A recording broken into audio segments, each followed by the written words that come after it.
So hi everyone, and welcome to this online discussion today. We are basically trying to, understand more about the Indian Telecommunication Bill. As I mentioned earlier, we would be live streaming and recording this session. So Department of Telecommunication has released a draft, the Indian Telecommunication Bill 2022 for public consultation, and the last date to submit comments is 20th October. So we from CCAOI thought it is important that the community gets a better understanding of this proposed bill and the aspects which needs to be refined or which may be of concern for certain stakeholders, and also encourage everyone to make their submissions before the deadline. From CCAOI, we always are endeavoring to build the capacity within the community on digital policy issues, encouraging stakeholders to actually participate in public policy discussions, and also providing more nuanced understanding from experts on these issues, and ultimately trying to articulate the concerns of internet users and non-users before the decision makers. So today we have a very eclectic panel of distinguished speakers who would be providing their perspectives on this bill. We have Akshi Rastogi from Shardul Amarchand Mangaldas, who would be providing a high-level overview of this bill.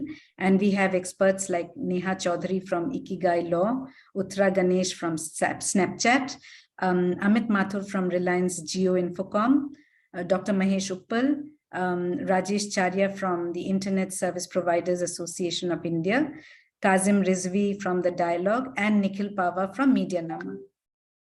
So with me, I have Ihita and Shradhanjali from Youth India IGF, who would be moderating the chat.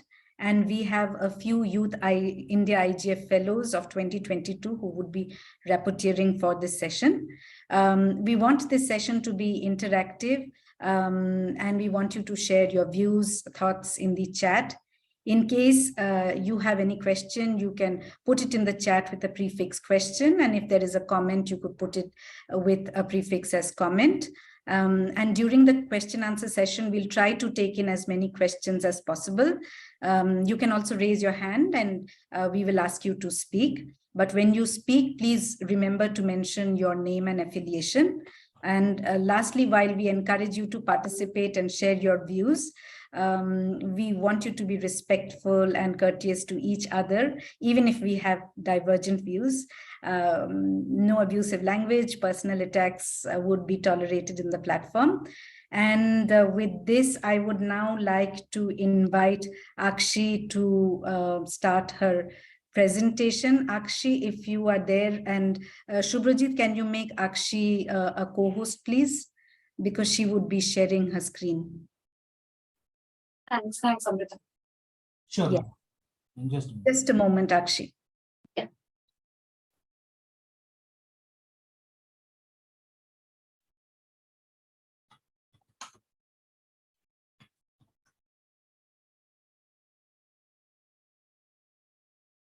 Actually, you can share now your screen.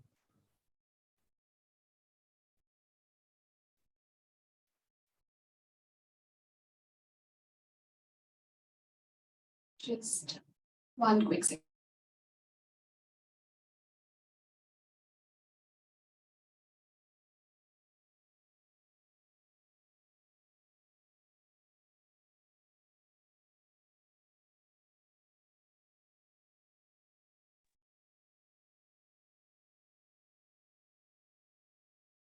Hi everyone, this is Akshi from Shradul Amarchand, and I will be giving a quick overview of the draft bill 2022 today. I want to keep it really short and as free as possible of lawyer speak. Sorry, am I audible, Amrita? Yes, you are. Yeah, okay, thank you. So to go ahead, as we all know, in July 2020, the DoT had published a consultation paper on the need for a new legal framework governing telecommunication in India. Following stakeholder comments to that consultation paper, in September, the DoT has now released a draft bill which is publicly available for comments again from stakeholders, the last date of which is 20th of October. The need for the new bill, as recognized under the explanatory memo, which has been released along with the draft bill, is of course that currently we have a really outdated legal framework governing the telecommunication sector.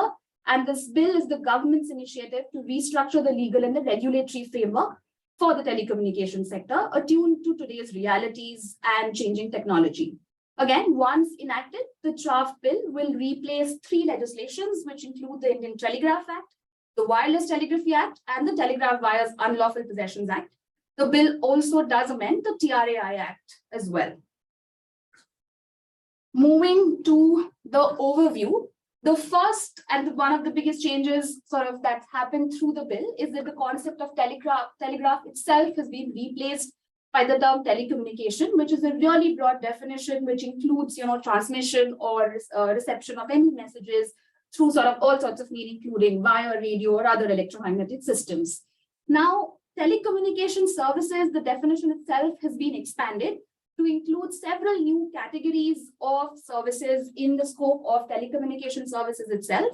Some of these include internet-based communication services, interpersonal communication services, and over-the-top or OTT communication services. Interestingly, none of these terms themselves find any definition within the bill itself. So, for instance, while over-the-top communication services could include services like Signal, which provide, calling or chatting features, but technically speaking, they may or may not extend to also, let's say, something like a gaming service or a multi-gaming app, which allows users to talk during the gaming chat and communicate with each other. Whether that is included in OTT communication services, again, the term has not been defined in the bill itself. Moving on, Section 3 recognizes the government's power to grant 4 sorts of permission. 1, licenses for providing telecommunication services and establishing and maintaining a telecom network. 2, registrations for telecom infrastructure, which are listed out in Schedule 5. Authorizations for possessing wireless equipment, and of course, assignment of spectrum. Now, the government will, of course, prescribe the manner in which all of these permissions will be granted, including any terms and conditions to which, let's say, a license will be subject to. Interestingly, what's also been provided, and I think a good thing for the industry, what's also been provided, the bill recognizes that existing licensees prior to a specific appointed date under the bill can continue to provide their services under existing terms and conditions or migrate to the new terms and conditions that will be prescribed by the government. A provision on similar lines does exist for registrations as well, where the existing registrants can continue under the same registration or migrate to the new one, but continue under their older ones only for a period of 5 years, for instance. Moving to the licensing related provisions. Now, as I said, the term telecom services itself has been expanded to include several new categories of service providers. Each of those service providers will now require a license to provide their services. The terms and conditions is, again, something that the government will have to prescribe.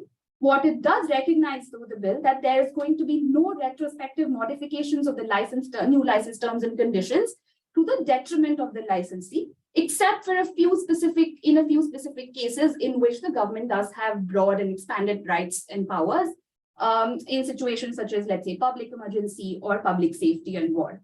The bill also has some very new provisions, it provides for new provisions, including, for instance, that licensees now will be required to identify their users for a prescribed verifiable mode of identification. Again, the mode of identification is something that the government will prescribe, but licensees will be required to ensure that they enable their services to identify their users through this verifiable mode. And this identity will, of course, we have to be shown to the recipient of a message, the term message itself being broadly defined. So the sender's identity will have to necessarily be shown to the recipient itself. The intent of the government behind introducing this provision as per the explanatory memo is to prevent cyber frauds. As I said, the government is also looking to prescribe terms and conditions. Similar to that, for any breach of the terms and condition, the bill does have provisions detailing out what will be the consequences of that breach. This could include, let's say, a monetary penalty or direction to do a certain act or to stop doing a certain act so that the breach can be prevented, or also a suspension, revocation, or varying the license or the registration or the authorization, as the case may be.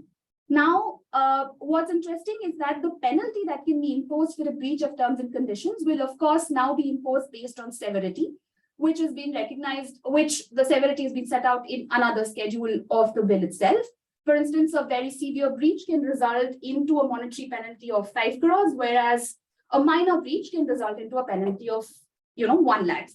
The provision also sets out several factors that the government will have to consider before taking any action against the breach itself, which includes, let's say, the intention or the negligence on part of the licensee, the nature and the gravity of the breach, or the revenue loss that the government also has suffered. Any person who's aggrieved of any action by the government under this provision, for instance, can prefer an appeal, but the appellate authority itself is also to be prescribed. So this is, I think, the most important set of points on licensing and related to licensing. For spectrum, similarly, the primary method that the bill recognizes is of course auction, allocation through an auction. Whereas administrative allocation instances have been recognized under Schedule 1. Most of these relate to some functions of the government or other entries which are more in public interest. For example, let's say space research and application or defense or transportation, etc. Existing allocations, of course, which have been made through auctions, will continue for the period of for the duration of that allocation.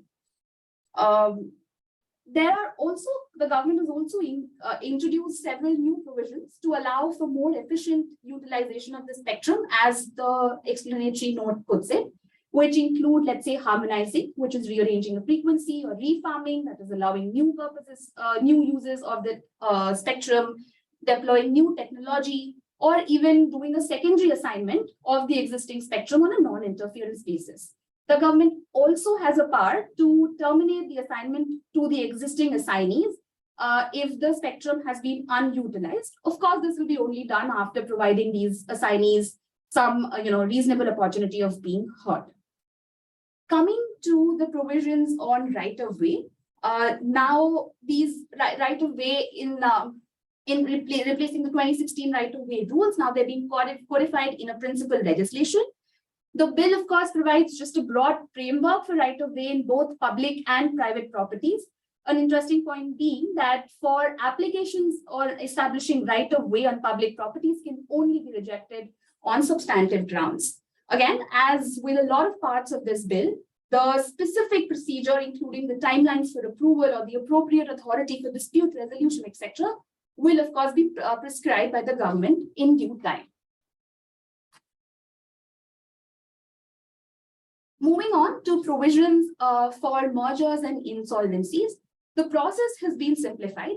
Any merger, demerger, or a restructuring proceeding can be done based on whatever requirements are there under the relevant law with a notice to the central government. The resultant entity, of course, will have to comply with all the terms and conditions, with the terms and conditions that were applicable to the previous one as well. For insolvency, if there's any sort of, let's say, a licensing entity or an assignee of the spectrum which is undergoing insolvency proceedings, the bill does recognize that they can continue to operate as a going concern, provided they fulfill 3 conditions. First, being that they can continue to provide the telecom service or utilize that spectrum, let's say. 2, they do not default on any of their payments. And 3, that they comply with any additional or any modified prescribed terms and conditions that the government may additionally prescribe to them.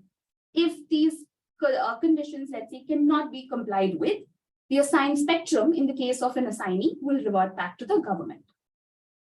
Coming to, I think, what is one of the most debated set of provisions under the draft bill, are the sections relating to, government powers in cases of public safety, public emergency, or certain other very specific national level events.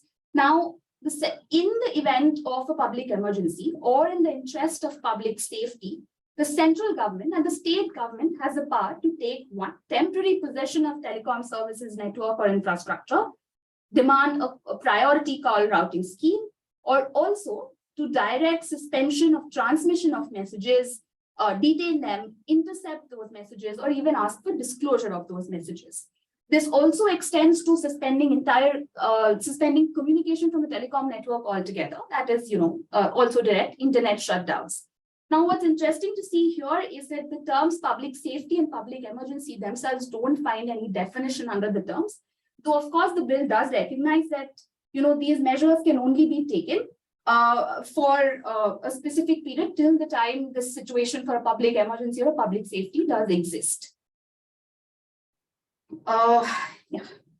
The government also, under one of these provisions, does have power to issue directions through a notification on applicable standards of procurement of telecom equipment, etc. in, again, recognized situations like national security, relations with foreign states, or war.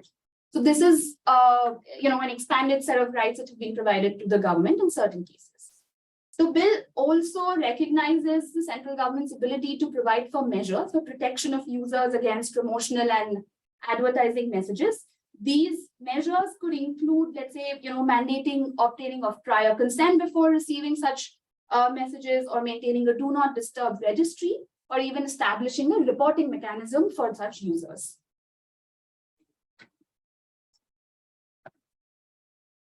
The government also has the ability under the bill or in the power to prescribe standards, among other things, for, let's say, telecom equipment, manufacturers, importers, or in the provision of the telecom service, and the reliability of the provision of telecom services to the public as well.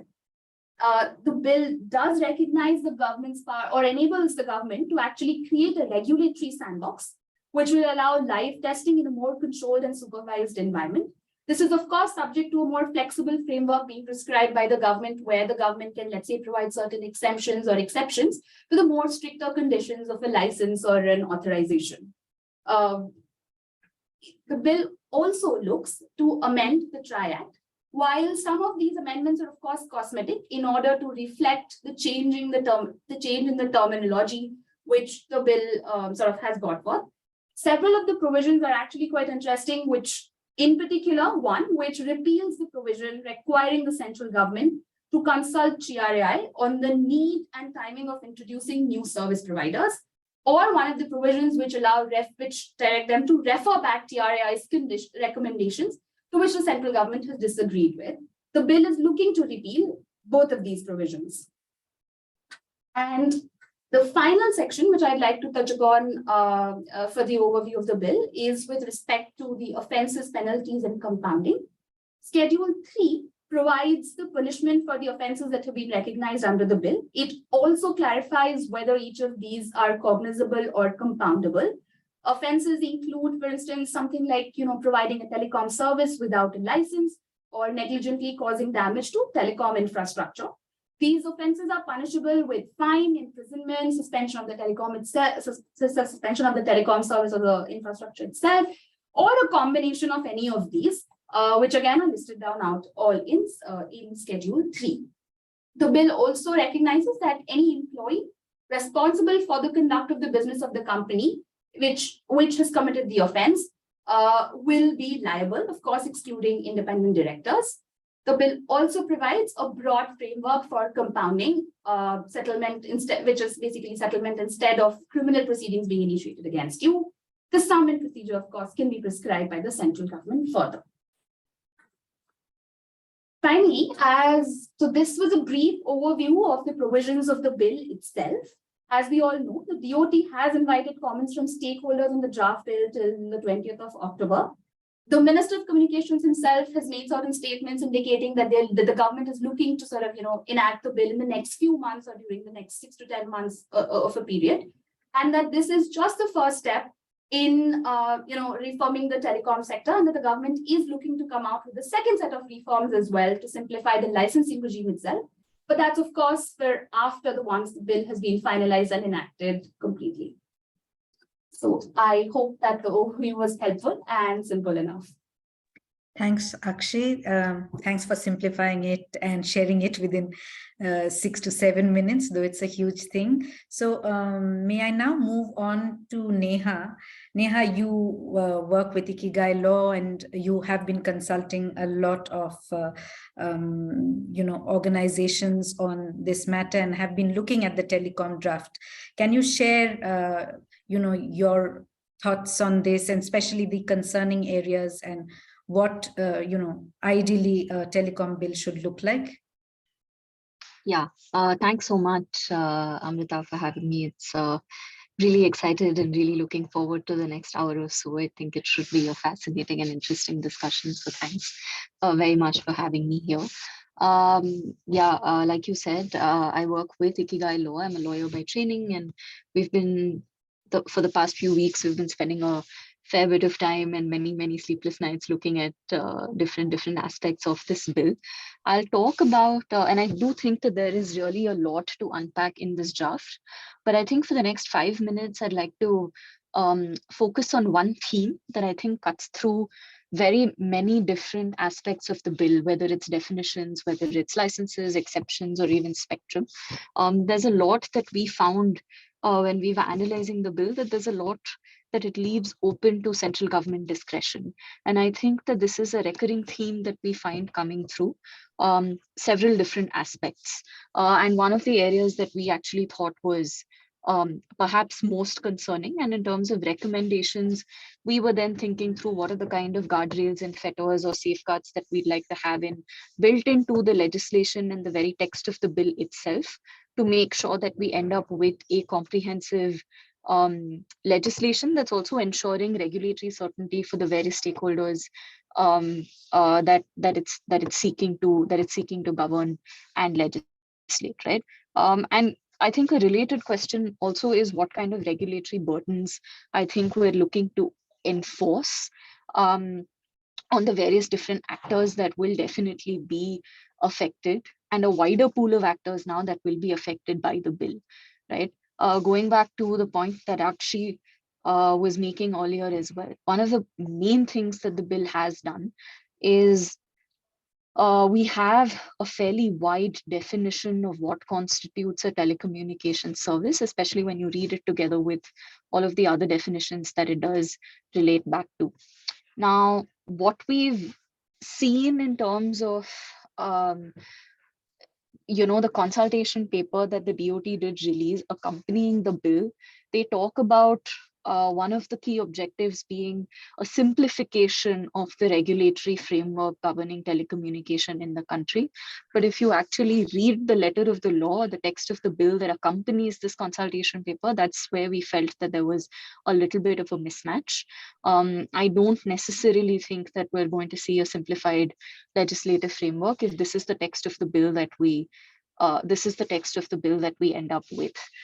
We don't really see too many material changes. We do see a few, but we don't see too many material changes in terms of how our telecom law is today, with what will happen when the bill comes into force.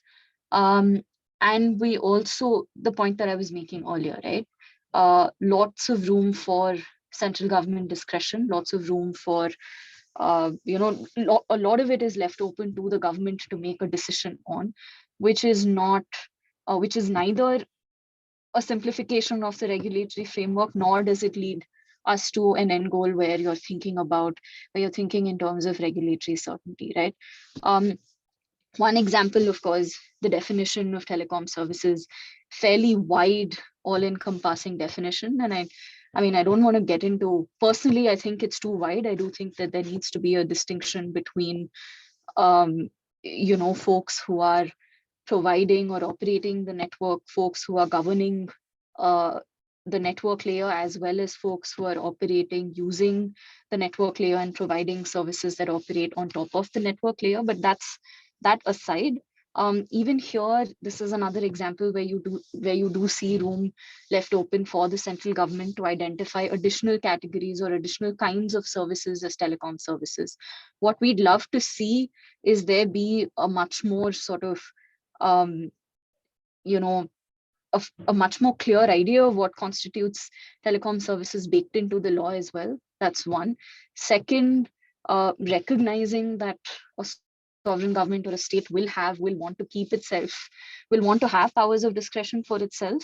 What are the kinds of safeguards that we can build in here such that we will have the kind of certainty that we're looking for, right? Identifying very specific principles on the basis of which then you ascertain whether or not something is a telecom service or not. Am I enabling the provision of certain kinds of services?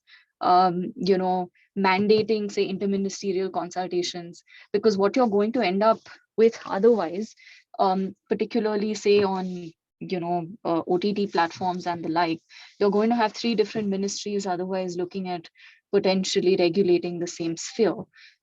Specifically on OTT, you have MeitY that's already looking at it. You've got Reforms, Digital India Act, so on and so forth in the works. You have MIB, which, you know, which takes a claim to this space as well. And now you have the DOT sort of getting in on the action. So there is a fair bit of regulatory overlap. So definitely interministerial consultations, lots and lots of stakeholder consultations, regulatory impact assessments, not something that we see done very often or at all when we're looking at formulating new laws and policies in the country. I think CUTS did a study on this not very long ago. So particularly on ring fencing, perhaps on defining telecommunication services and ring fencing central government powers, this is one thing that we'd like to see. Second area where we do notice a fair bit of discretion again, I think, is the administrative assignment of spectrum. I think good positive move, but again, it's sort of, the bill just opens the door, I think, to that and says that this is a possibility, although spectrum is still the preferred mode of auction is still the preferred mode of assigning spectrum. We are opening the door to assignments, administrative assignments. And I think that, again, having a lot more certainty on this would be helpful. And the third area where we see a lot of central government or the potential for central government discretion coming in is what we're reading to be a reading down or a curtailment in some ways of the role of the TRAI, which is a statutory regulator, right? So right now, according to the law, there are certain areas on which, not all areas, but there are certain areas on which the TOT needs to consult with the TRAI, and there is a back and forth, right? The TRAI can sort of disagree with the DOT, make its recommendations to the DOT can then, I mean, ultimately the final call is still with the DOT can send back to the TRAI if it disagrees with the TRAI's recommendation and say, please reconsider, so on and so forth. But even by law, the TRAI is required to do a fairly sort of rigorous consultation process. And we do see that it's one of the, I honestly think out of all of the regulators, it's one of the most sort of consultative ones, right? You've got a call for comments, you get to respond, you get to have counter comments, there is an open house discussion. And I think that all things considered, it is a fairly robust and transparent process that the TRAI follows. And I think in the new bill, we're seeing some of this role getting diluted. It's entirely possible that the DOT might also adopt a similarly consultative framework, but I do think that there is merit in having a separate statutory regulator that's looking at telecom law and telecom policy issues in a rigorous and consultative manner. And this is another area that we find where we're now seeing a little bit of a move towards much more central government discretion. So I think that would be, I think, my overarching theme for opening remarks, right? We see, and there are many other areas, quite frankly, where we see this, even in dispute resolution, arbitration, what goes to arbitration when, what is the process to be followed, so on and so forth. So several areas. And I think that this is an area that personally we're looking at fairly closely and would love to hear what everyone else thinks as well. I'll pause with that, Namrata. Thanks, Neha. We'll bring you back later. I think we'll have more points coming in. So I will now bring in Uttara, who actually represents the so-called OTTs. Uttara, we would like to hear your initial comments on the draft. Thank you. Thank you so much, Amrita. Hi, everyone. Always fun to gather to discuss our policy woes as an ecosystem. And luckily or not so luckily, this is a bit of an all-weather thing at this point. Akshi, thanks so much for that comprehensive overview. I thought it was a very effective summary of that of the law. I had a couple of things to say today. Some are sort of meta and some are more specific comments pertaining to the draft bill itself. So when my colleagues and I discussed the bill internally earlier this week, right, one of the main questions that was raised was, why did this draft even come to be, and what specific problem is it trying to solve? And on this fundamental question of legislative intent, right, I have to say I am aligned with the DoT. It's clear to me that a bill that was architected in the 1800s deserves a relook. Now, I'm not super close to telco licensing related issues, but in the many years that we have had this debate about regulatory arbitrage, right, or same service, same rules, what has struck me is that, you know, even as I'm arguing from the OTT side, is that life is kind of hard for telcos, right? The licensing regime seems checkered and convoluted from where I stand, and issues such as securing right of way from local authorities and all the other several obligations and responsibilities that they have to carry out, all of that seems straight up hellish, if I'm honest. And I guess given that the entirety of the potential $1 trillion economy of digital India sits on top of telco infrastructure, right, it makes sense to me that we might want to do over the regulatory framework. So it definitely sounds like an opportunity for us to make this regime nimble, future-proof, and sort of ready for the next wave of sort of technological advancements, right? But that being said, whether this specific draft aligned with that intent, I'm not so sure. I think a key thing worth understanding a bit better is, and maybe Dr. Uppal and Nikhil or others close to telco experience could help us understand this a bit better, is whether there has been any extent of licensing reform at all within the bill, right? Neha, you made some excellent points about spectrum assignment and regulatory overlap, etc. So I won't get into that. But specifically from the perspective of Snap, a service layer company that offers messaging services, this bill certainly seems more problematic than reformative, right? And I say this because the basic principle of separating the infrastructure or the service layer and the service layer, sorry, or the content and carriage layers have from a regulatory standpoint has been sort of diluted, right? And again, to Neha's point as well, this is because the definition of telecommunication services is super widely cast, right? It includes OTT communication services as well as internet-based communication services. And this means that basically all service layer companies now have to acquire a license to operate. And we're also sort of subject to a whole host of other conditions, including like interception, contributing to the rebranded version of the USO fund. They're all pretty problematic, right? And I guess just stepping back for a second as well, right? The damage that this does is much more than I think the DoT perhaps acknowledges at the moment or recognizes. A lot of the current excitement around IT today in India, to my mind, is owed to the OTT segment, right? There's infinitely more innovation happening in the content layer than in the telco layer, right? But you know, I saw this article by Piyush Goyal. There are 75,000 startups in India today, and I reckon many of them are service layer companies that would fall under this bill's definition of telecommunication services. Right. And if you just think about it, in the last 3 years alone, I think from 2019 to now, we went from having 11 unicorns to like 107 or something this year.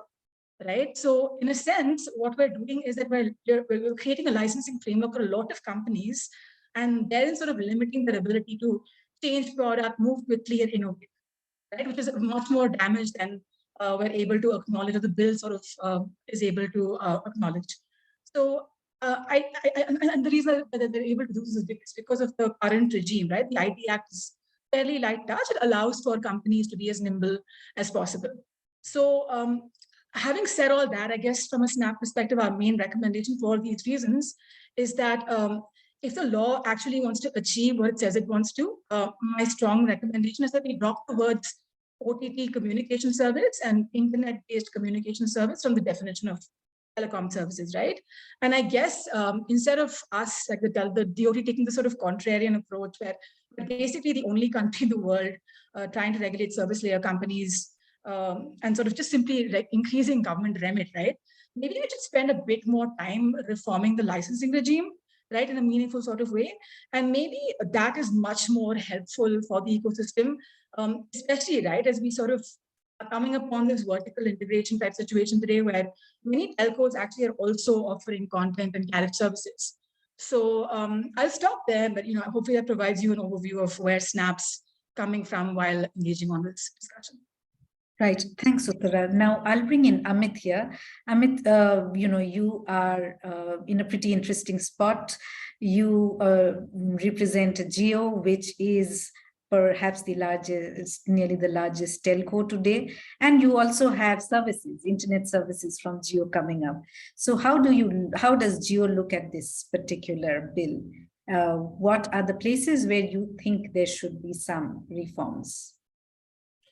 Thanks, Amrita, for this opportunity to just present our views. We've looked at the bill, and if you look at the intent has been there. When we look at the consultation paper which came out, the intent was very clear to simplify the whole process. But somehow there are certain things when we look at the bill itself, there are some concern areas which we also feel that there are there, which needs to be addressed. Some of the points which Akshi and Neha and Uttara also talked about. One is the definition itself. But I have a slightly different view. If you look at what was the definition today in the Telegraph Act, it was much wider. Today, what DOT is trying to do is trying to streamline it, limit it, because the earlier definition of telegraph was all-encompassing. Yes, there are areas where more clarity is required. If you look at OTT communication services, all of us are not very clear of what exactly we are talking about. There are various definitions. TRI has used one definition for OTT communication services. There was a DOT internal committee which looked at net neutrality. They've talked about a slightly different definition of OTT communication services. So clarity on those definitions would go a long way in clearing out some of those concerns which people have today. Like I was in another discussion, there was a discussion whether some of those video on demand kind of services are included in this or not. So those are concern areas which definitely need to be addressed. One important point I would like to raise is that we are missing out a point here when we are talking about telecom bill itself. If you look at it, we are moving towards convergence, and we can wish away whatever is there, but the convergence is happening, even if we don't like it, but it is happening. The end user is using all these services on a single device today, and it's a converged environment for him.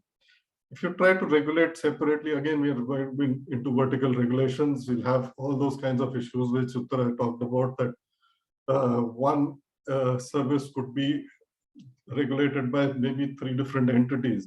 So that's something which we feel that this could be an opportunity where we could look at convergence and try and build a framework for convergence itself, and then maybe have separate entities handling different areas. So that's a broader thought which I wanted to talk about. There are concern areas in this itself, in the bill itself, where we talked about, like Uttara touched upon that the USOF fund. Now, if you look at it, there is so much money which has been collected from telcos. There are some 65,000 crores which has been collected, which went into the consolidated fund and never came to the USOF for deployment.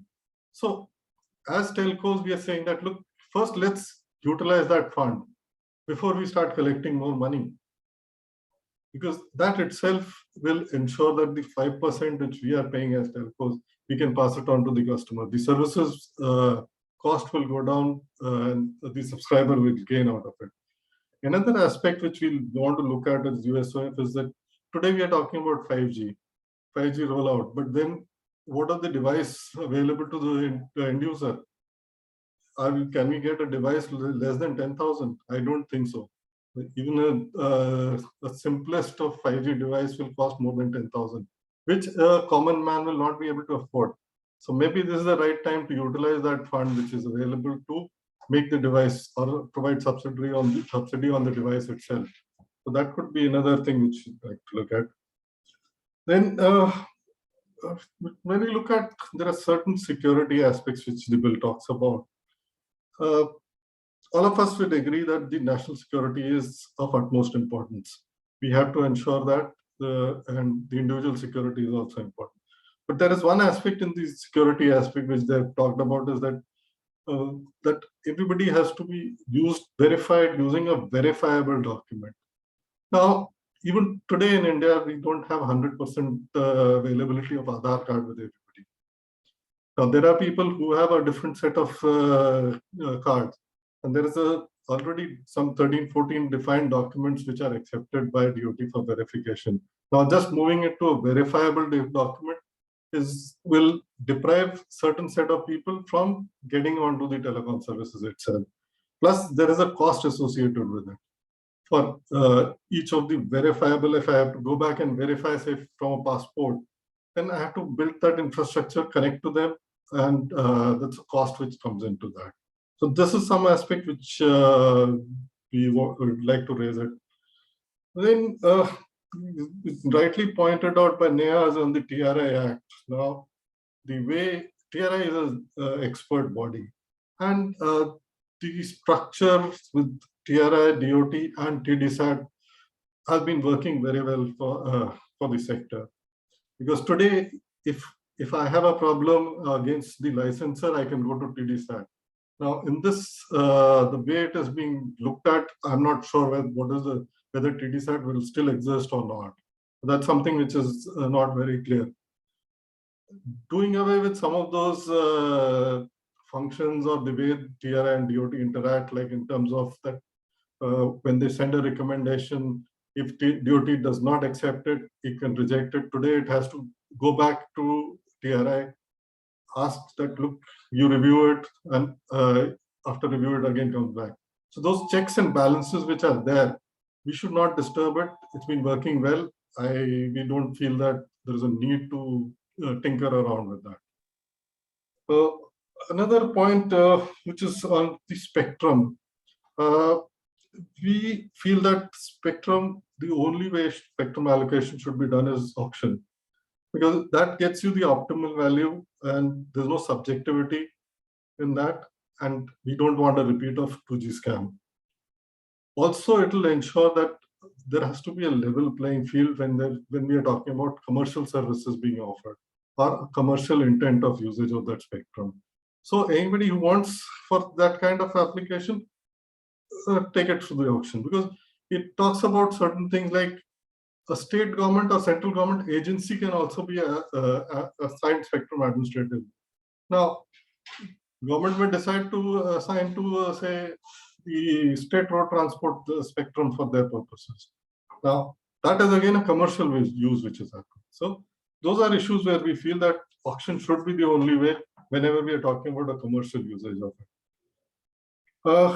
There have been good things about ROW. There is a lot of work which government has done. There are a lot of good things which have come in. There is one suggestion which we talk about, that today we're talking about the common duct and a cable corridors in the buildings. We are saying that it should also include buildings as well as residential areas, because today we are finding that even though we are trying to improve the internet penetration, getting into the building and wiring up the building and making it available to individual users into that building is becoming a major bottleneck. A common duct would solve a lot of problems with that. But there is another word of caution which I like to bring it here in terms of the ROW.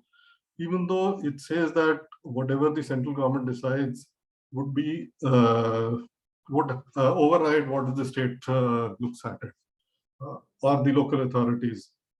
But the Constitution in India defines certain powers which reside with the local authorities in terms of providing permissions in the local areas. how is that going to play out? We are not very sure.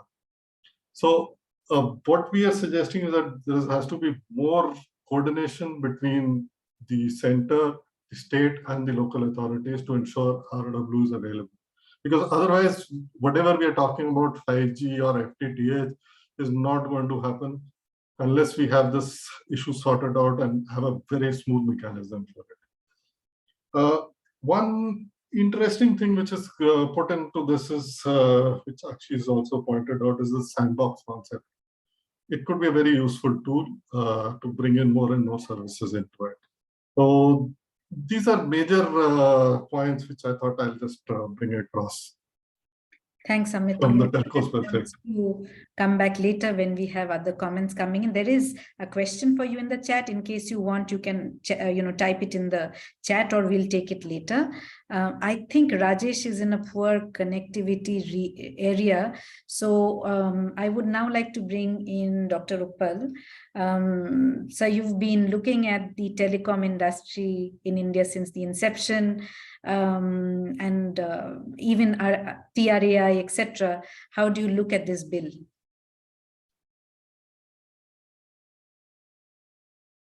Dr. Uppal, you would have to unmute yourself. I can't remember. Thank you, Amrita. I was wondering whether you could say that I came from the time when the original act was passed. Not at all. But so be it. I'm almost there. Okay. The act itself, the Telegraph Act that we are trying to replace, the one that was passed in 1885, had, first thing we need to worry about is what exactly was wrong with it and what we needed changed in that. And when you look at that, you discover that actually the act really did not come in the way of a whole host of very, very transformational changes that have already taken place in the last 30-odd years. And whether it was the removal of the government monopoly, whether it was the entry of private players, whether it was the creation of the TRAI, whether it was the move from license fees to revenue sharing, whether it was even the transfer, the conversion of Vodafone's debt into equity. None of those things really were hindered by the act. So the question really arises, what exactly is the problem with the act? And I believe there are 2 or 3 problems with the act. Because of its colonial heritage, it has a very strong command and control sense to it. And the other thing is that it came at a time when voice telephony was de facto the only service, and a monopoly provider, usually a government, was the only service provider.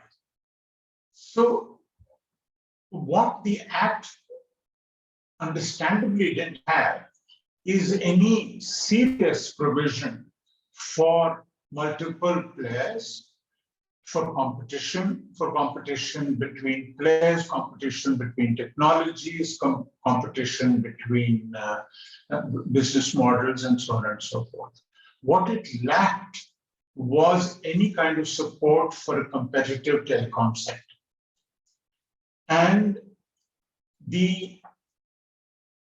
so one key gap that a new bill should, in fact, try and address is reduce government control and to provide much more incentives for competition in the market, whether it is between players, technologies, or business models. And as Neha and Uttara and others have pointed out, this is where the new bill falls desperately short. That's one.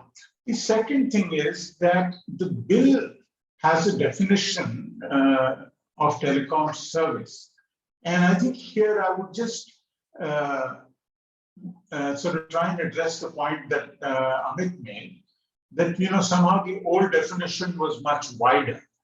The definition of, it's not the definition of telecommunications which is at issue, it's the definition of a telecom service that is at the root of our problems. And yes, the definition of telecommunications itself is as wide as it comes. Pretty much any movement of bytes, bits and bytes is telecommunication by that definition. But just like transport is simply a movement of things, doesn't mean that that is something relevant for regulatory purposes.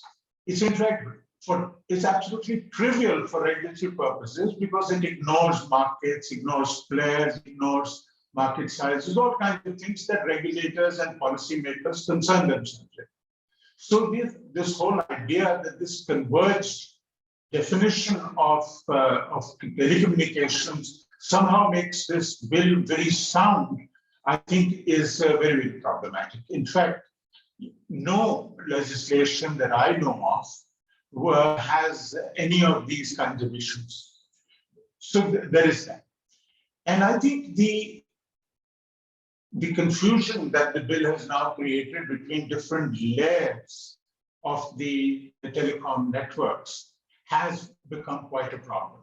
Earlier, what we were dealing with is players who are active in the PSTN, the public switch telecom network, whether it was the fixed and mobile players, whether it was ISPs, whether it was long distance players, NLD, and right?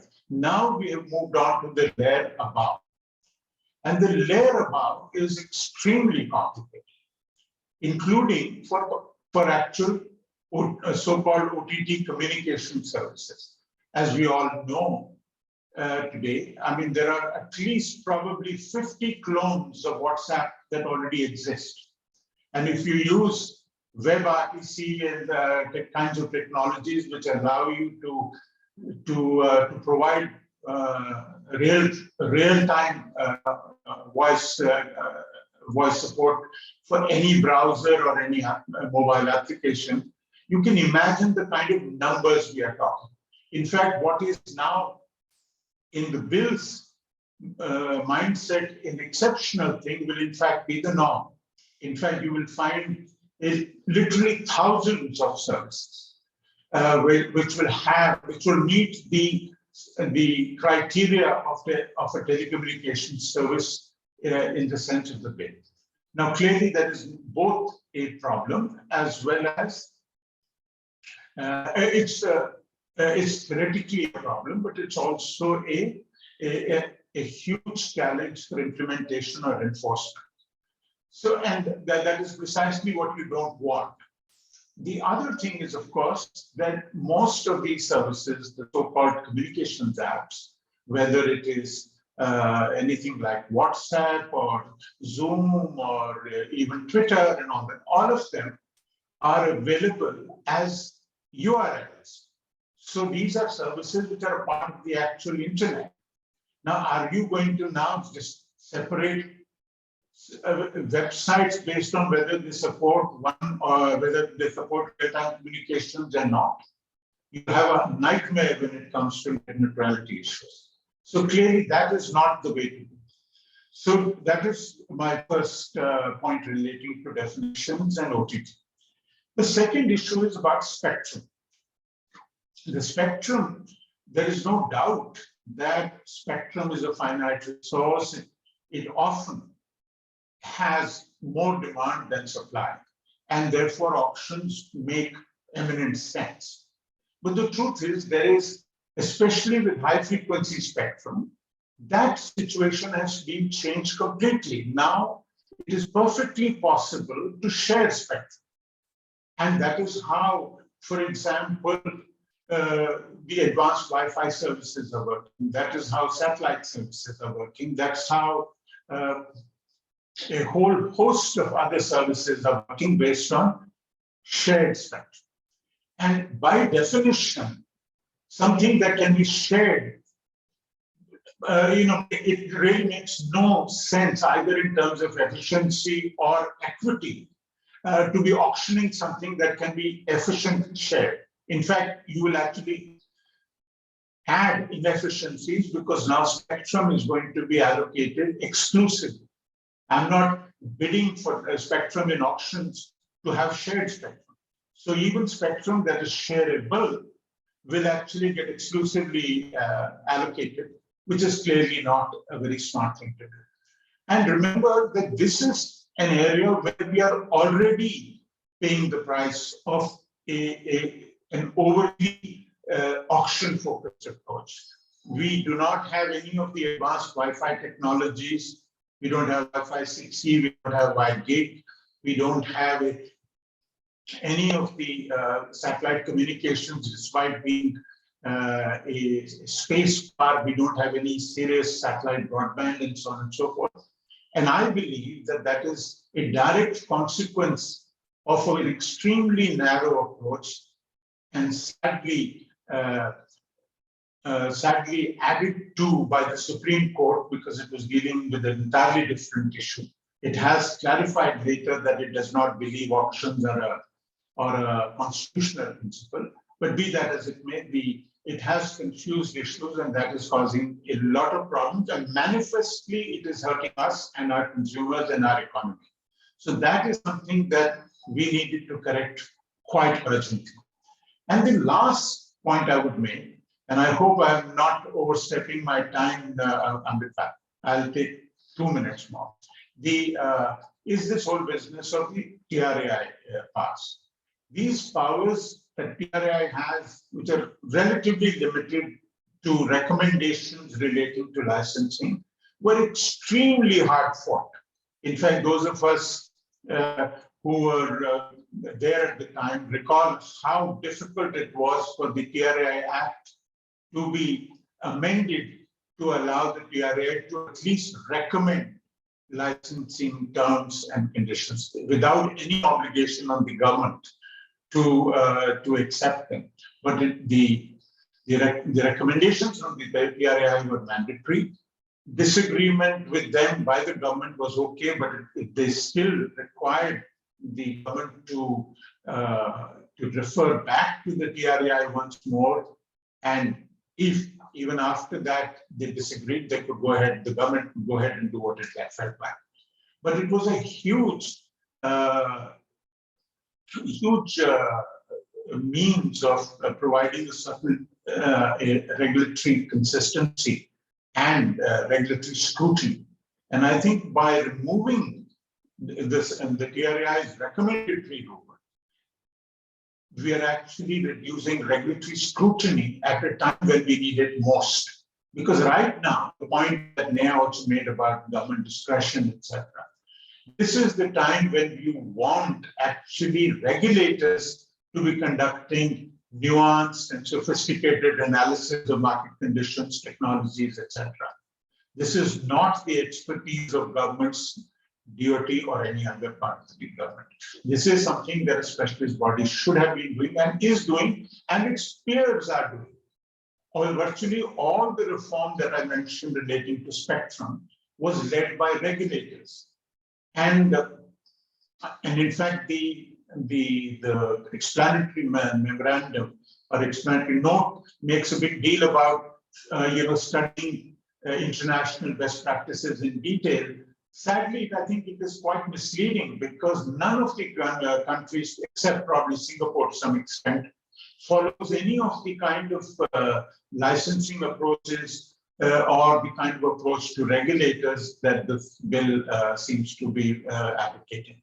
So I do believe that the bill needs some seriously comprehensive review, and we hope it will happen. There's really nothing wrong with having a consolidated single up-to-date act, but sadly, this is not that. Thank you. Thank you, sir. May I bring in Rajesh now? Rajesh, you represent the interest of the internet service providers, big and small. Could you share what ISPI is thinking about this bill?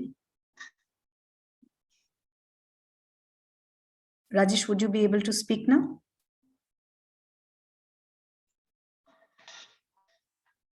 Oh, sorry. Thank you, Amrita, for pitching in the service provider, specifically the internet service provider, because nowadays we are looking that everybody, whether they are the telco or anyone, they are now using the data, and dependency on the data is increasing. 1995 and now we are in 2022. Such a vast journey, more than 20 years experience to the government of telecom industry.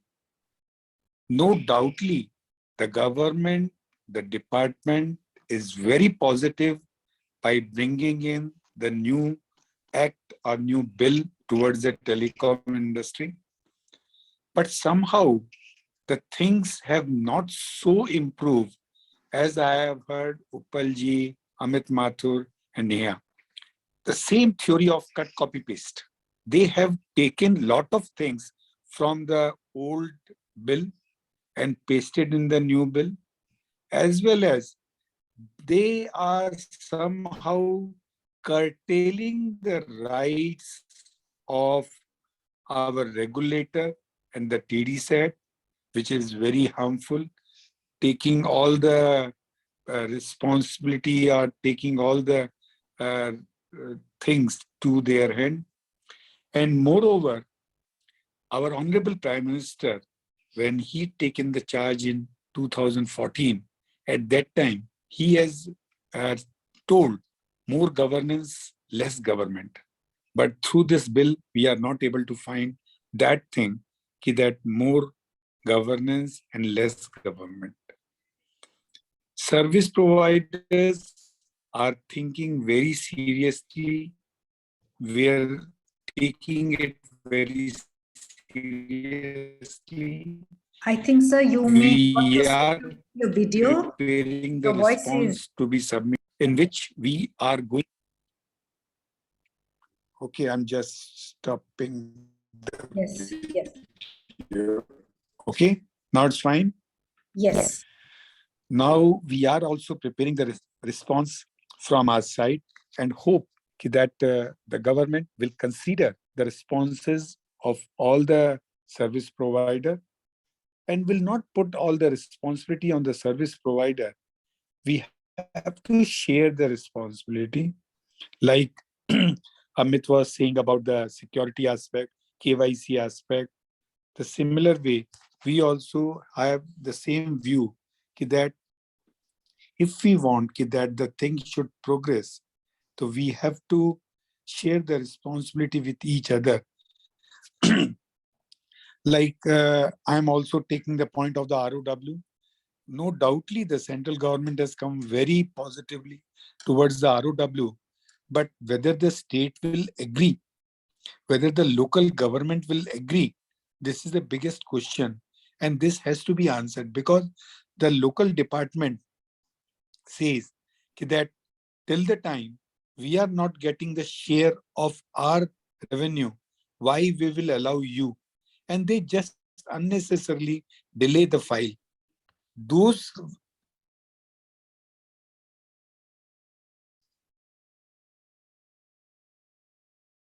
I think... yeah, the voice is getting muted again and again. There is some technical issue. So these are some issues which we have to look very positively to address the challenges being faced by the service provider, so that actual digital India should be there. Because at one way, we are talking of the digital India, and at the other way, we are controlling the things in the same way. One thing I will agree that at least in the bill, retrospective word has been removed. So if nothing is coming as a retrospective,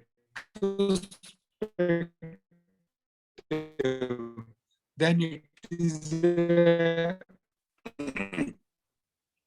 I think we need better thing ISPs. of at least a breathing space to service provider, that they will not be.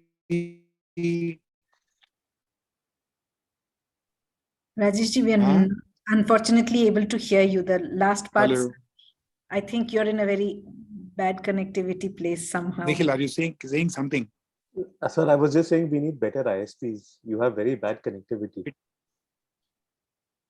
I can't say. I'm in Hyderabad and I am on mobile and my phone is showing 4G.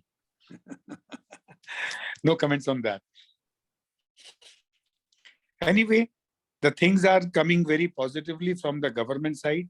The government should not be taking it as a more and more government and more governance. They should be going with the more governance, less government, and should liberalize the way the people will work positively. Ihita, I think because I am not able to, voice are coming drastically cutting. Right. No, I understand, sir. I think people have understood what you were trying to say. And in case anything is there, you can put it on chat. Sure. But thank you so much for joining in from even when you're traveling. So may I now bring in Kazim. Kazim, you represent the Dialogue, which is a think tank. You look at the industry perspectives. You also look at the rights of users, etc. How are you looking at the bill? Any particular thing which you would like to raise? Thank you, Amrita, for having me. I hope I'm audible. Okay, great.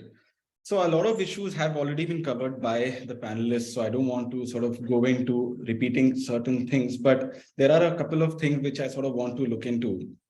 I think first, broadly, I think we need to ask this question, is there a need to regulate the OTT services, right? I think that's a question we need to understand.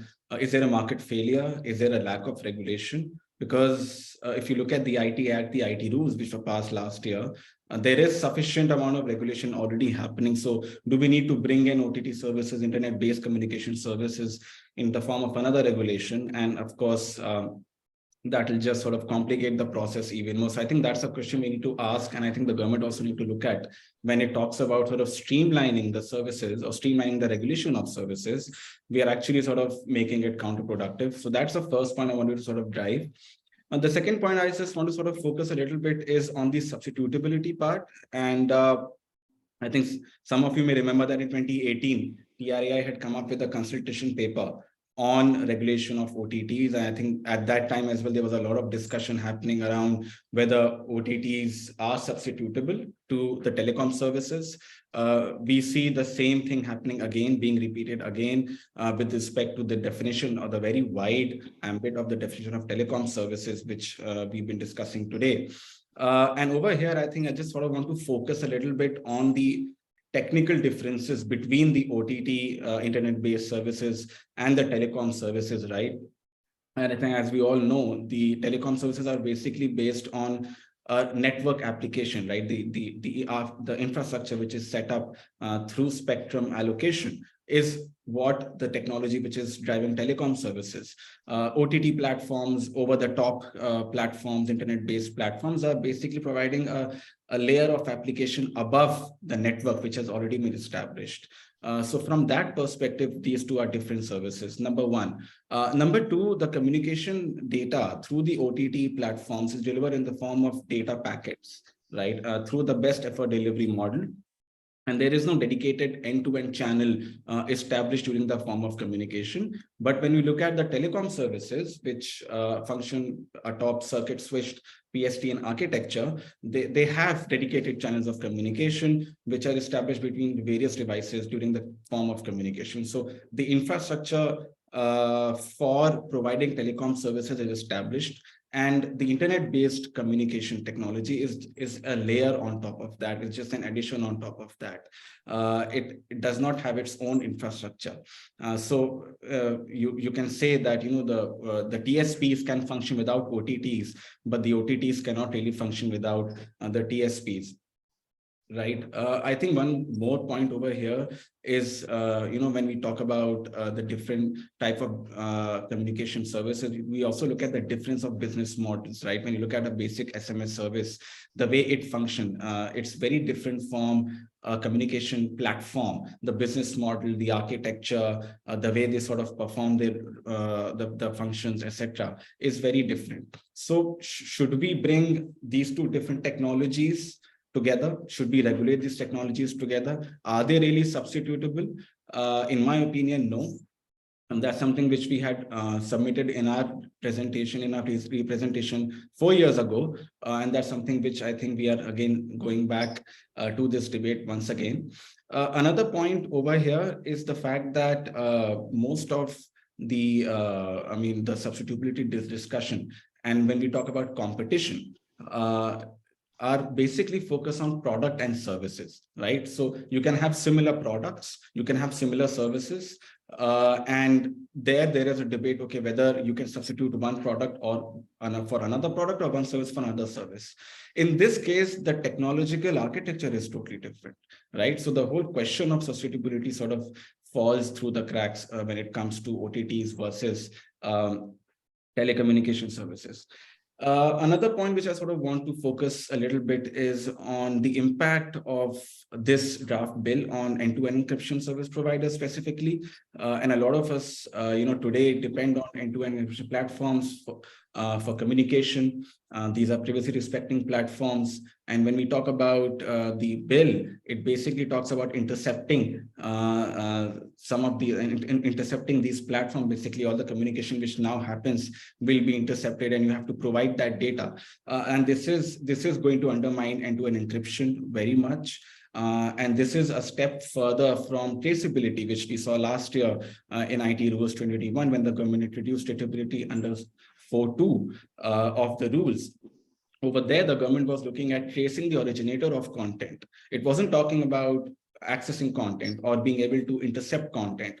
But in the draft bill right now, it has gone a step further, where the bill is asking agencies to intercept communication even through end-to-end encrypted platforms, which is actually going to undermine and weaken encryption even more than what it did previously.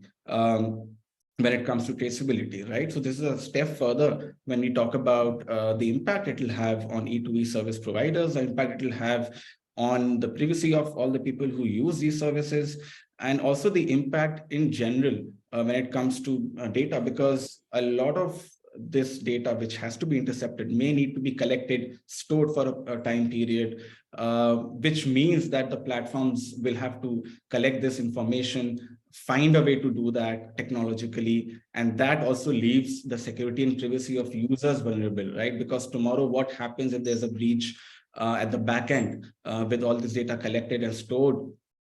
Who will be responsible then? What happens there when it comes to privacy of users?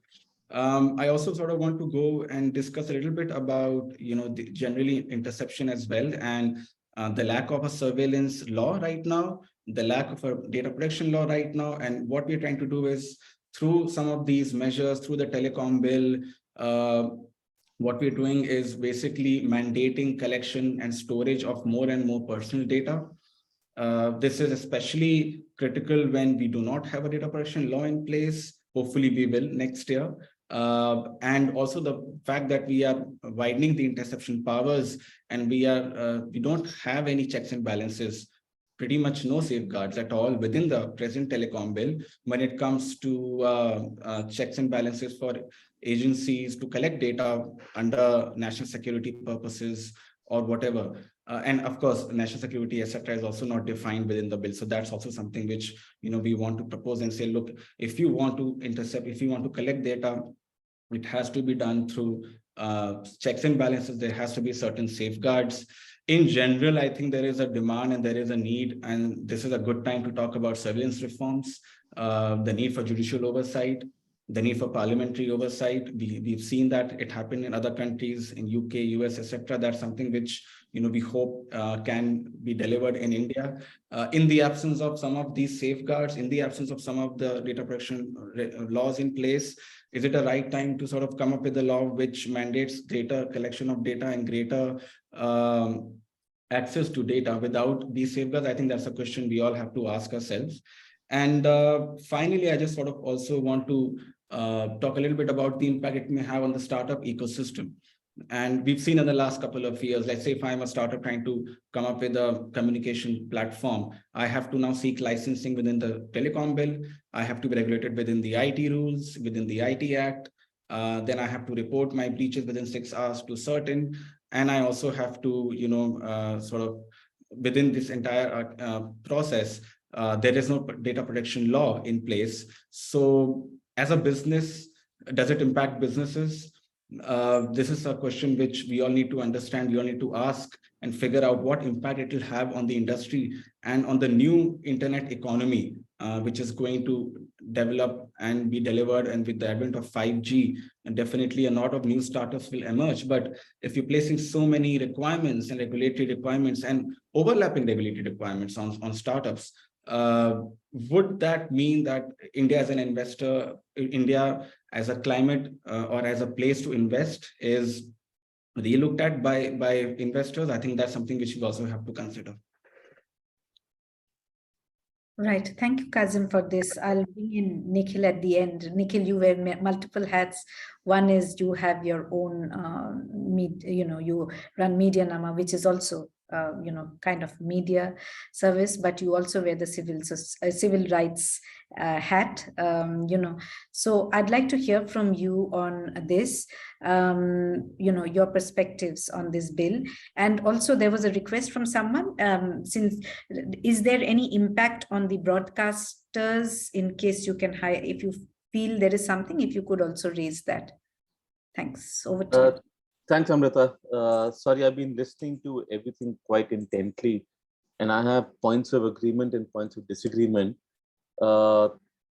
Firstly, I don't want to give my Aadhaar or my driving license to Facebook for using WhatsApp, right?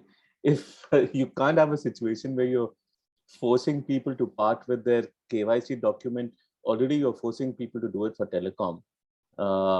And the internet is not a telecom service, it's the internet, as in a telecom operator service. So I would say, number one, from a privacy perspective, at one level, you don't want WhatsApp and Facebook sharing data. And now you're saying, give your ID to WhatsApp to be able to do messaging and whatever.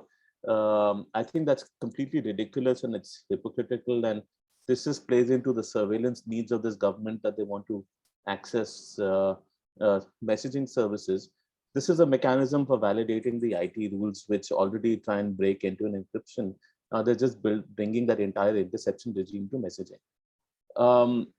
But like I said, the internet is not a telecom service, as in not a telecom operator service. It is the telecom operators provide access. So if this bill had to improve on the current regime that we had, we would separate content from carriage and access, and let there be an access bill where you're regulating telecom operators and reducing the regulatory burden on them.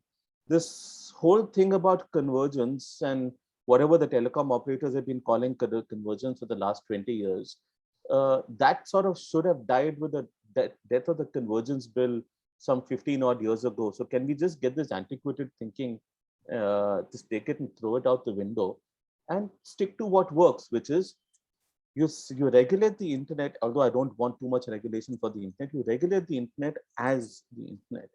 If you look at the definition, and maybe I'm looking at this definition differently from everybody else, but it's an all-encompassing definition because it doesn't just include internet communication services.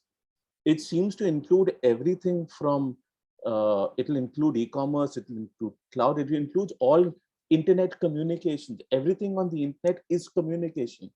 If you're buying something on e-commerce, you're effectively communicating an intent to buy. If you're making a payment, UPI is a transfer protocol, right? So by the definition, it seems to basically mean that you're trying to bring a licensing framework to the internet. So you may not start with that, but you've opened the door for that. Going forward, you are also then saying you need to be able to track all activity So therefore, that throws encryption out the window for everything that happens on the internet. So I was comparing with this view of the definition, because remember, all those services are also in brackets. It's saying including so and so. I don't know, and maybe Neha can correct me about this, but it doesn't just that doesn't just limit it to what it includes, and even those parameters which are included, like broadcasting, electronic mail, voicemail, voice, video, data communication services, everything is data communication, internet and broadband services, internet-based communication services, interpersonal communication services, machine-to-machine communication services. This basically means you're trying to bring everything under a licensing framework, which is utterly ridiculous. And that's what I said. The approach we need to take is separation of content from carriage, and junk this idea of convergence altogether. Because there's access services and there are internet services. You're only providing us an access to the internet as a telecom operator. If you're providing us communication services, you have to compete with every other communication service, because otherwise there's no difference between this and the TRAI OTT consultation paper in 2015, which talked about licensing Uber and Ola and e-commerce and all of that. So this is just bringing licensing back to the entire internet. And on the national security perspective, you don't, and I think there have been enough, there's even some talk about this in the Supreme Court as well, about social media monitoring. And I remember there are few BJP politicians have gone out and talked about linking Aadhaar to social media so that you only have validated people online. That means that no one, how will we communicate with folks who are not validated, right? Or who have not given their IDs? But also it just creates a complete privacy and security nightmare. So you don't improve national security by reducing security for everyone and making them more vulnerable. There should be less data collection and not more. The minister, when he did this press conference, talked about the need to protect the consumers of the internet. And he said that KYC is necessary to address issues of spam. I don't know, but I get more spam on telecom than I do anywhere else. And KYC hasn't helped the telecom operators reduce spam. In fact, telecom operators are the biggest proponents of spam. They've historically benefited financially from enabling spam on their networks, because that's what their network utilization is based on. They sell by TPC, I think, or whatever, TPMs or transactions, transmissions per million or something. I'd done a story on this in like 2012 or something. They basically bought bulk messaging services, and they've worked hard at the TRAI to prevent accountability for the spam that they are enabling, so that they don't necessarily get held accountable for it. So you keep passing the buck for spam on to consumers instead of holding telecom operators accountable for not acting on spammers on their networks and scammers on their networks. Like if their KYC is not working, you want to bring the same KYC mechanism to online services which have actually better fraud detection and prevention mechanisms. Why is it that us as consumers have to pay for the lack of proper security practices and grievance redressal systems at UPI? Let UPI deal with it, instead of trying to do KYC for messaging services. I noticed that there's Steve Song attending this. Hi, Steve. It's been in 2015 or 16, I was judging the Mozilla Open Internet Challenge related to net neutrality, or equal rating challenge, sorry. And Steve had presented something about, if I remember, TV white space spectrum and enabling broadband at a distance. Why is it that from a spectrum perspective, we always talk about more licensing and more revenue generation for the government, when there are parts of spectrum which can actually be opened and enable community broadband networks and community Wi-Fi networks, which will link to ISPs and telcos on the other side? but not everything in spectrum needs to be monetized. Spectrum is a scarce resource, yes, but the telcos are just trying to prevent utilization of useful spectrum. I mean, if they had their way, Wi-Fi would be licensed as well, because they would want to move everyone to telecom, to their own network so they can monetize it. But I don't see why we should always, like, by law, say that auction is the only mechanism for allocation of spectrum, when there is the basic objective of spectrum allocation should be public interest. And if you can increase public interest by giving spectrum for free, why not? Just getting the government money to balance its fiscal deficit is not necessarily the best mechanism for improving public, for serving public interest. I had taken down other points as well. Yeah, one of the things is that this paper that's come out is based on DOT's. It's supposed to be a follow-up to the consultation that DOT did a few months ago, and I'd like to see more transparency from DOT. Why haven't, like MeitY does sometimes, or the TRA always does, why don't we see submissions from everyone to the DOT being made public? That is the proper procedure of public consultations. So I want to see what different telecom operators said in their submissions, because that helps us understand what the motivations are. Because right now, looking at this bill, it looks like it's been written by telecom operators for telecom operators. And I don't see how this is going to be of any benefit to consumers or internet users or digital or startups on the internet. This, like I said, is very similar to the first horrible TRA consultation paper in 2015, and basically throws all the good work that the TRAI did with the 3 consultations that follows out the window. From a broadcast perspective, very clearly, it looks like online streaming services will also have to buy a license. I know Kazim addressed the points on same service, same rules. I went back and looked at Save the Internet submission, which quite a bit of it I had written in 2015 to this argument of same service, same rules. And I remember writing there in particular that, we have, if you want to apply same service, same rules, then there's a mobile VAS service called mobile radio. Telecom operators should buy a mobile radio, like a FM radio license to run music streaming on VAS like they do. There is another license. They also allow payments for services using on VAS using the prepaid balance. So why haven't they bought a payment gateway license from the RBI?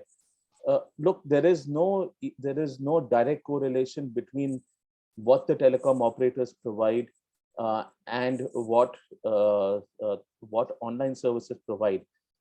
You look at the evolution of messaging on the internet. You look at, and it's beautiful the way WeChat has evolved from starting as a messaging service to, you can book cabs directly through it. You can you can do shopping directly through it.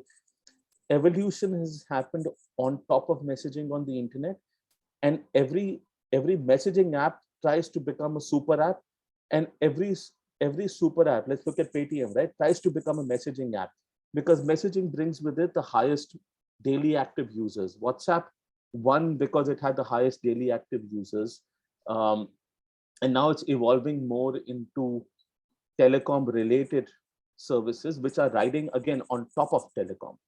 Right. So let's just be very, very clear. The internet is not a telecom operator service. Access to the internet is. If telecom operators are using VoIP, that they're providing on top of it. There's no direct substitution. Messaging is used for customer service apps. Fresh, which is India's only SaaS company that's listed on NASDAQ, I think. Has messaging. Zoho has messaging. There's email that's a part of this. It's ridiculous the way they're thinking about licensing all messaging, and not just messaging. This will impact cloud as well. Look at the definition of telecom. All cloud service providers will have to buy a license to operate in India. And there you meet your goals of data localization, right? Because then telecom operators have to localize their data in India. So this is going back to like 2001 or something like that, the way this bill is constructed. It is as bad as the Telegraph Act as far as the internet is concerned. I don't see it as an improvement, and I think it should be scrapped the way it is. And I would encourage everyone to challenge what these guys are saying with this bill. It's complete nonsense what we're saying with this bill. Thanks, Nikhil. And just so that you know, Nikhil is organizing a discussion on the same topic on 18th. It's a face-to-face, event, but obviously you have to register first, and seats are limited because of, everything. It's not an online event. So in case you're interested, do go in. And Nikhil, if you could drop in the link here for people to register, that would be good. Ihita, I would like to ask you, while there were certain questions raised, many of them have been responded on the chat. Is there any particular question which was not answered? If you can raise it. And anyone who wants to comment, question, you can raise your hand. I know, Sanjana, you wanted to speak.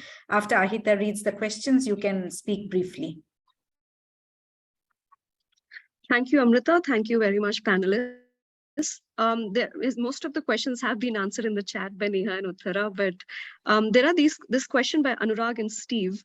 They're quite linked, so I'll just read them out together. The question is directed to Mr. Amit Mathur.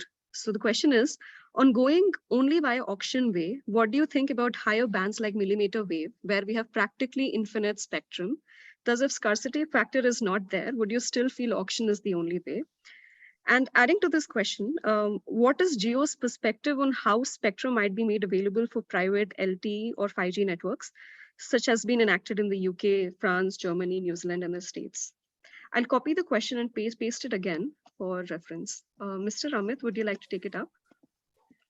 Yeah, okay, there are two parts to it. When we look at spectrum, I had also talked about, auction is the way to go forward. Even if you're talking about the higher bands, the spectrum availability could be much higher, but then the demand of the requirement is also going to be much higher. And if you're talking about higher speeds, higher bandwidth throughput to be provided to the end customer, the requirements are going to be much higher. But our view is very clear that auction is the way to go for it when we are talking about any commercial usage of that. So that's one part of it. And the second part, I would not like to comment because that's something which is still being worked out, how the whole process is going to happen. DOT has called for some inputs from the private players who want to utilize it for private networks. So that issue is still open, so we'd not like to comment right now on this. Thank you, Amit. Ihita, there's a question by Samrid, right? Samrridhi, yeah, fellow with Youth IGF. I'll just read it out. The question is for Nikhil. Since you specified that a lot of stakeholders are being put at a disadvantage as a result of this bill, is the bill also an attempt to establish an oligopoly or somewhat curb innovation completely? An oligopoly of telecom operators, maybe. That's what they tried back in 2015. And I was there on August 8th, 2014 at the at that fateful conference that the TRAI held, where telcos, just like they're doing in Europe now, are asking for online services to pay them fees to be able to provision access to those services, and that's what they tried subsequently. I remember, so telecom operators historically have always tried to take control of the internet. They go crying to the regulator and DOT at one level, saying that, oh, we don't have enough money, we're losing money, we don't have enough, like you're conducting auctions, taking our money, but look at these billion-dollar companies that are being set up on the internet. For me, the turning point at that point, I think, for the telcos was when WhatsApp was bought for $19 billion by Facebook. And Airtel's valuation was lower than that, right? And that's when Gopal Vittal started pushing for it. And if you go to the earnings conference calls, they keep telling their investors that VoIP is not a problem. We actually cited some of this in our submission in 2016 to the TRAI, 15 to the TRAI, 16. I just took investor calls and quoted them. The only oligopoly that we're looking at is telecom operator oligopoly. And they've always wanted to make money off online services. That's going to be detrimental to the startup ecosystem. And I don't know how much Ashwini Vaishnav understands the mess that this is going to create. Sorry, what is the second part of your question? Yeah, I was asking whether it will completely, remove innovation, because now, since, as you said, it does. No, that's actually a great point. It does remove innovation, right? Because if you look at the internet, right, everything is about bundling or unbundling, and that's where innovation happens. So you take access to transportation services and bundle messaging and payments into that, and you get an Uber.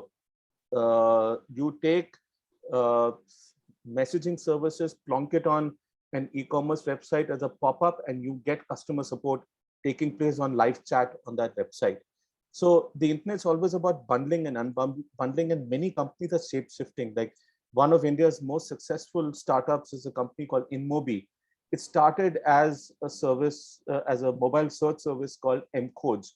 And I knew Naveen then, and we actually did a conversation with him at 2 years of InMobi. And he talked about how they changed the business model and then started being an online advertising business. And they became the third largest ad network in the world, mobile ad network in the world. And now what's successful them is a product called Glance, which is on your home screens on apps, right? So businesses have to keep changing the way they function on the internet because the market changes. Product market fit actually shifts, and startups are constantly testing that product market fit because they have to be versatile, and they have to, and to in order to change according to consumer demands, which is where they require a substantial amount of funding, and they're in an environment of infinite competition. Licensing actually helps some of them because licensing always kills off new competition. So you might find that some startups will actually support licensing like they do in digital payments, for example, because it helps the incumbents. Where it harms the ecosystem is competition, because if I'm WeChat, for example, right? If I'm a WeChat kind of a service in India and I run messaging, I have to buy a license for messaging. I want to incorporate payments into it, I have to buy a license for payments. I want to do e-commerce on the platform, I'll have to buy a license for e-commerce. Every time there are multiple regulatory burdens that come for everything that I do, whereas all I'm trying to do is find a product market fit. So you don't really survive in that kind of an environment unless you raise substantial more funding.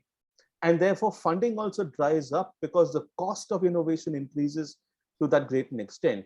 So like I said, this right now, as far as I understand, the startup community doesn't know that this bill even exists.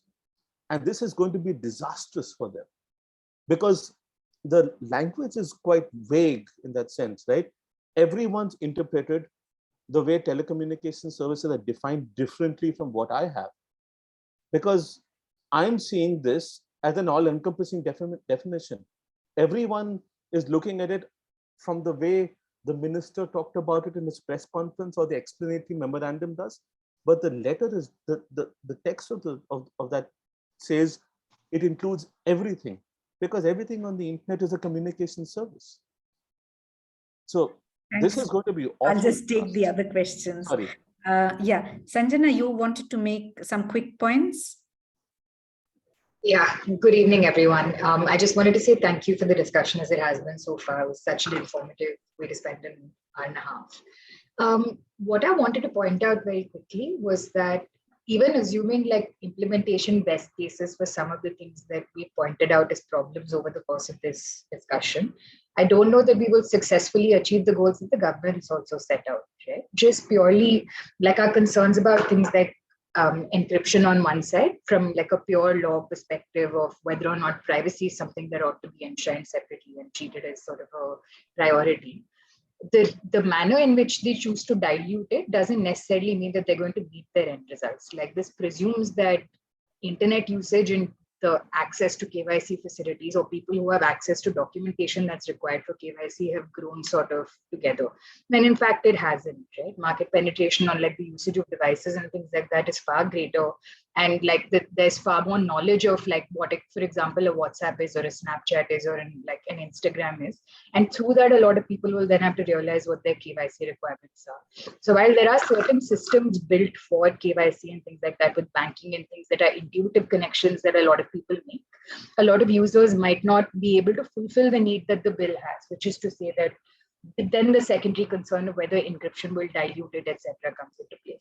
Even assuming that there exists a perfect rationale for some of these things within the bill itself, implementation might not necessarily get us the end results that we want. And because the definition of telecommunication services is so wide, and because a lot of these platforms hinge on things like encryption being their sell to like a slightly more informed consumer who wants their data to be treated or protected in a certain manner, will effectively be tamping down innovation and tamping down the kind of money there is to be made for these people and for new entrants into this market, without necessarily getting that much of a net gain. In that these TSPs might have more of a secure market share or less competition, because a lot more money, not less competition so much as a lot more money going into that system, and they don't feel like they're providing a service for a lot less than they should be. It may not necessarily have the impact that the telecom bill chose to achieve. Thanks a lot, Sanjana. Shashank, you had a question. Do you want to speak it out loud? Yeah, so hi, good evening. Thank you for the session. So this question is directed to any panelist that wants to answer this. So my question was, when it comes to surveillance, the bill enumerates public safety and public emergency safeguard for the sake of it. But also there is a section 69 of the IT Act, which allows the government to intercept any information that is transferred from computer source. So is this current framework or the safety framework the bill intends to incorporate, is this sufficient to actually achieve a purpose that the minister said in the conference?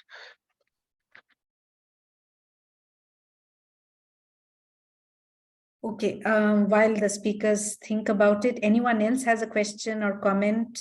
I have a quick comment.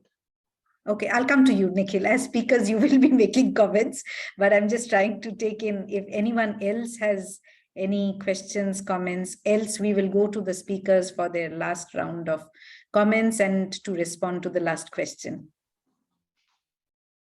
I guess no. So Nikhil, you will have to wait. I will come to you, but first I will go to Uttara because I think Neha had to drop off. Uttara, over to you. Your last comments, or if you want to respond to any questions. Oh, thank you, Amrita. I think to Shashank's question, short answer, yeah, it's absolutely an overlapping requirement, right? There is already an existing interception and surveillance provision within the IT Act, and this is I think it's section 25 in this current bill. It's additional. It has no procedural safeguards. Even the Maybe bill, the IT Act does not have that many procedural safeguards, but it exists somewhat in paper, right? So section 25 does not have any procedural safeguards. So to that extent, it should be completely reconsidered, or at the very least, it should be some sort of safeguard introduced in the bill. That's the sense I have. In terms of last comments, yeah, I think all the panelists succinctly summarized this. To my mind, and I said this when I was speaking as well, is that I don't know that DOT has fully internalized the extent to which this particular bill is going to stifle innovation. Nikhil made this point as well.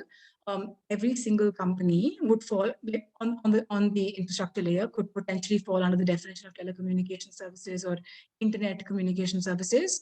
I just find it really, it strikes me as odd that on the one hand, we have so much pride about our startups and our unicorns and how well they are doing. And there is this big legacy goal of turning India into $1 trillion digital economy.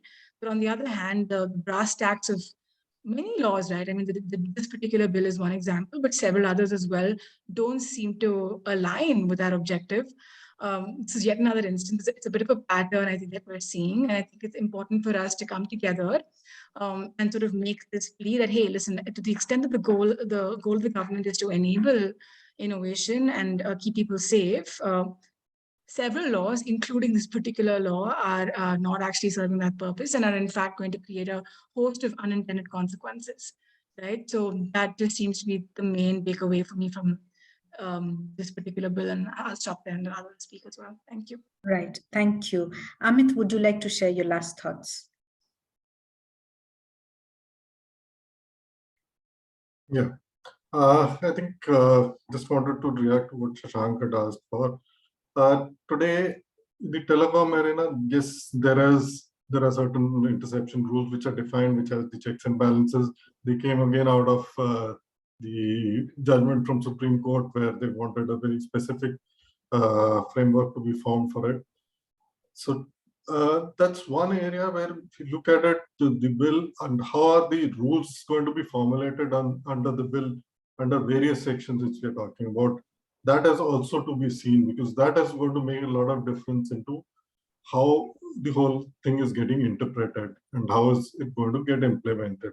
So that's something which all of us will have to wait and see as and when the bill gets passed, and then the rules start getting formulated based on that. That's one area which I had. The other, just one comment which I missed out, I think I'd just like to share with everybody. Today, the bill gives the kind of power to the government, or I would say the department, is much, much higher than what is available today in the current Telegraph Act. He can go ahead and waive off any charges. Today, I may go and commit and say that, look, I'll pay you, say, 10,000 crores for the spectrum. And tomorrow, if I go and say that, look, no, I am not able to pay, the guy can decide and say that, okay, I'll waive off everything.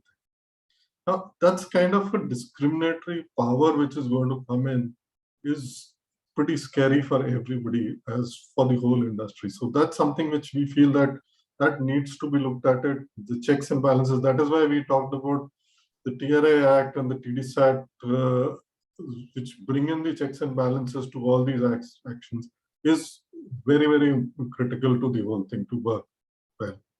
These are my last comments. Right, thank you. Before I go to Dr. Uppal, may I bring in Akshi? Akshi, your last comments. Thanks, Samrita. I think mostly everybody has raised that point here, and it's, sort of everybody has already raised that point that we'll have to see what sort of checks and balances are brought in, what sort of safeguards are there, the overarching definition of telecom services. I think, and this is coming specifically from, my point of view as a, as a lawyer, I think there's a lot in this right now that we can't comment on, because a lot of these provisions, and I think I'd said this earlier also, a lot of these provisions are depend on, standards that are to be prescribed, or something, some condition, some term that will be prescribed. So a lot of this will actually depend on how those terms and conditions, in fact, are first prescribed, for us to be actually clearly able to see what's going to be the harm or what's going to be the advantage, and how's the government looking at implementing it. But otherwise, yes, I would agree with a lot of concerns that most of these panelists here and people in the comments have already raised, that there are concerns maybe around, human rights, or maybe there are concerns around how is it going to be implemented, the very, very overarching definition of telecom services itself as well. Right, thank you. Dr. Uppal, your last words. Yes, pretty much everything that I would normally have said has already been said, so I won't go around saying it all over again. But let me just say this, that the bill claims, and the explanatory note says, that the new legislation is intended to be future ready. It is meant to be, it's essentially supposed to be future ready. And this, I think, given what we have heard, I think if anything, it is setting us back by many years. And I think a key part of anything being future ready would have been to have specialist regulators in particular take decisions that require nuance and sophistication. And it cannot be anybody's idea of making anything future ready if a bill seeks to reduce scrutiny, reduce discretion of competent and independent regulators. So I do believe that it's a very serious setback. I also believe that the whole approach to both OTTs as well as spectrum is actually retrograde, and it's something that will is not only unenforceable, but will actually hurt the ecosystem. It's already hurting consumers because there are several services which currently are available elsewhere, which we are not able to access because of the restrictions of our licensing regime. And what we're doing is actually strengthening it. So we're actually increasing state control rather than decreasing it and ceding it to regulators, as is the best practice across the world. And sadly, the bill claims that it follows greater world best practices. I think that is a claim which simply cannot be sustained. Thank you. Thank you so much, sir. Kazim, over to you. Your last words. So not much to add. Amrita, thanks a lot for this discussion. Really interesting and insightful. Just a few recommendations and hopefully suggestions which can be looked into. One, I think we need to keep internet-based services, OTT, communication services, etc., outside the ambit of this bill. I think that's number one, which I sort of want to focus on. Second is, I think this bill was an opportunity to sort of reform the old Indian Telegraph Act. And what we've done is we've gone back to where we started. We don't have enough safeguards, privacy respecting safeguards when it comes to interception. I hope that those safeguards could be included when it comes to interception, when it comes to government access to data, when it comes to national security, etc. There should be greater, narrower definitions when it comes to what kind of data can be accessed under what circumstances. I think those sort of safeguards have to be built into the law, to the bill. So hopefully the bill could be revised to do that. And I think also the fact that finally, I think when we look at the autonomy of TRAI, I think we need to sort of bring that back. So hopefully that could also be looked into. So I think these are the sort of broad three recommendations. But I do feel that this bill should wait before the data protection bill. I do feel that the privacy law should first come into force because if this is how it's going to go, then definitely this is violating the right to privacy. Let's wait for the privacy law. Let's wait for the data protection law to be first passed. I think we need to revisit all these aspects of the telecom bill, maybe redraft it, and then sort of introduce it back to consultation process. Right, thank you. And Nikhil, I know you have been patiently waiting for the last word, so over to you. Yeah, I just wanted to add to what Kazim said about the autonomy of the TRAI. It looks like no good deed goes unpunished. You had a TRAI that actually reformed under RS Sarma and was more in public interest and more focused on consumer interest, and as compared to previous TRAIs that were largely focused on telecom operator interest. So looks like this is the DOT taking the power back from the TRAI, and the internet will suffer for it. We've seen the telco shenanigans from 2015 onwards and what they were trying to do. We covered those submissions on Medianama, and you can still read them there. And I remember Jio asking for registration of online services. So, we really want a more open internet. We want we want less control of the internet, but broad policy direction is towards more control. We're seeing that across domains. On the surveillance question that was raised, just remember how bad it is when you use a regular telecom service, where if you're using a telecom call, there is absolutely nothing preventing the government from surveilling it, recording it. And there is a centralized monitoring system which exists across telecom operators that is able to surveil all your messages as well as all your calls. These orders are passed through a government via a secretary, I've forgotten what level, and they're reviewed by a review committee that I think ends up reviewing some 300 orders a day. That was the last disclosed number. So the scale at which mass surveillance takes place on regular telecom services, what you're looking at is that being brought to online services once surveillance gets impacted. And I was at the TRAI OTT consultation in Delhi, and Amrita, you were there as well. If you remember, there were folks from the armed forces sitting there saying that they want access to calls and messages on WhatsApp. This level of while at one level we're asking for surveillance reform in line with the Puttaswamy judgment, what the government is doing is bringing unregulated or rather unrestricted surveillance mechanisms which they currently have to messaging services. And this is also a means to justify the illegal IT rules that we have, which enable the breaking of end-to-end encryption or enforce the breaking of end-to-end encryption, which is a case that's already in court. So we need to be very I would suggest that everyone who's on this call, please participate in the consultation. Please submit your responses. Please push for our rights as citizens of this country. Please push for reform, and please push back against the regressive provisions that are in this bill. I think that's it's the least that we can do. In some cases, it's all that we can do right now.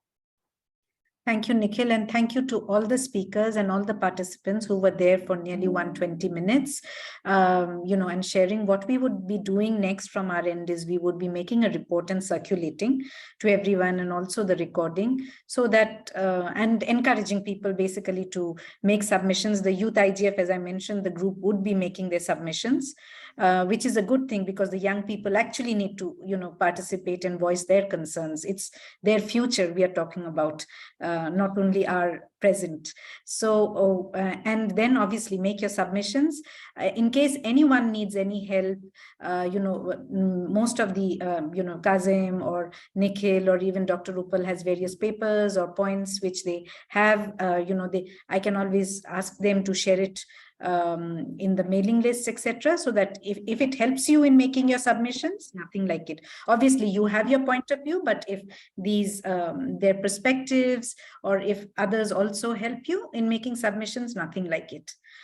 So thank you everyone, and thank you for being here, and please make your submissions.